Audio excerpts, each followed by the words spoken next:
আসসালামু আলাইকুম। আমার ঘরের ভিতরে বর্তমানে ছোটখাটো একটা হাসপাতাল হয়ে গেছে। আমার ওয়াইফ এবং কি আমার ছেলে ২ জনই অসুস্থ। তো সবাই একটু দোয়া করবেন। তবে এই হাসপাতালের নার্সও আমি, আয়াও আমি, বুয়াও আমি, ঝাড়ুদারও আমি।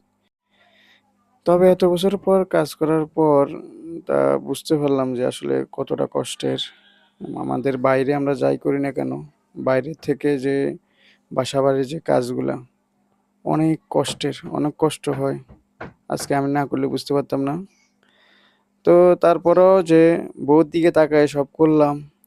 কিন্তু ২ দিন পরে সে বলবে যে, না এটা ভুলেই যাবে যে আমি কি করছি আজকে, কি করলাম না করলাম এগুলো মনেই থাকবে না। কিন্তু চোখ পল্টে নিতে সময় লাগবে না। ২ দিন পরে বলবে, "তুমি কখনো কিছু করছো? তুমি কি করছো?" অথচ আজকে ওদেরকে পাক করে সবকিছু মাথায় পানি দেওয়া হতে সবই করছি। কোনটাও বাদ দিই নাই। পিচ্ছিটারে পায়খানা করছে, হঁচাইছি, সবকিছুই করছি। তারপরেও ২ দিন পরে বলবে, "এহ তুমি যে কাম করো এটা একটা কাম হইলো?"